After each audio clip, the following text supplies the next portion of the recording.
لآله والصلاة على أهلها أما بعد فأعوذ بالله من الشيطان الرجيم بسم الله الرحمن الرحيم اعدلوا هو أقرب للتقوى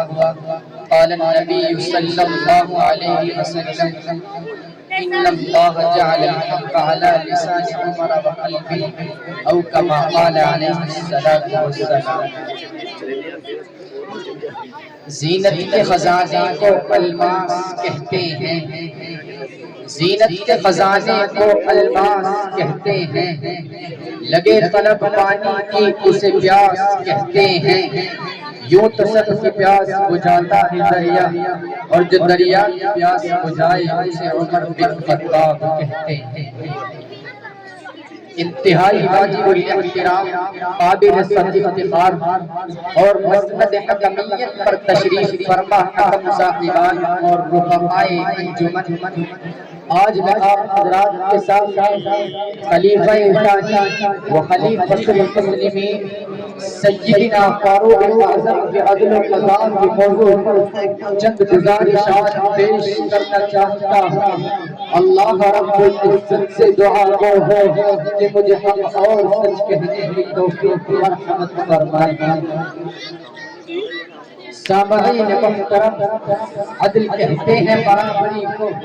اور قضا کہتے ہیں فیصلہ کرنے کو۔ اب وہ کون سی عظیم شخصیت تھی کہ جس کے دور خلافت میں سب سے نمایاں اوصاف عدل و قضا تھے؟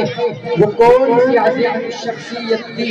کہ جس نے پوری آدھی دنیا پر حکومت کی لیکن ایک عام آدمی بھی بے گناہ قتل نہیں ہوا؟ اس دھرتی پہ کسی نے ایسا بادشاہ دیکھا ہی نہیں جو 22 لاکھ مربع میل کا حاکم ہونے کے باوجود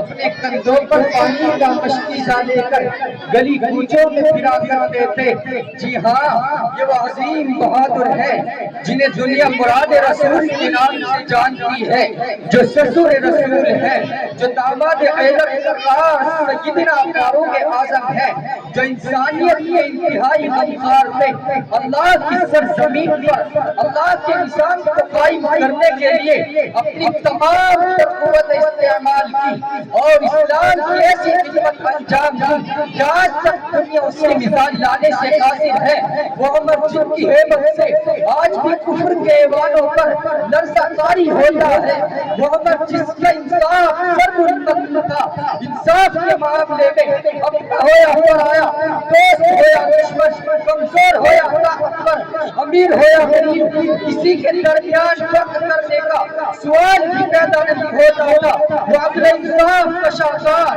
جو کہا کرتا تھا اگر فرات کے کنارے کوئی کتا بھی بھوک سے مر جائے تو اس کی بھی سزا ہوگا۔ سامعین محترم، اب ہم فاروق اعظم کے عادلانہ فیصلوں کا قرآن و حدیث میں جائزہ لیتے ہیں۔ چنانچہ قرآن کے 18 مقامات حضرت عمر رضی اللہ تعالیٰ عنہ کے عادلانہ فیصلوں کے حق میں ہیں اور 40 احادیث نبویہ عمر رضی اللہ تعالیٰ عنہ کے عادلانہ فیصلوں کے حق میں ہیں۔ وہ عمر جس نے اللہ کے دربار میں حرمت شراب کا مقدمہ دائر کیا، اللہ رب العزت نے قرآن کا حصہ بنا دیا۔ انما الخمر والمیسر والانصاب والازلام رجس من عمل الشیطان،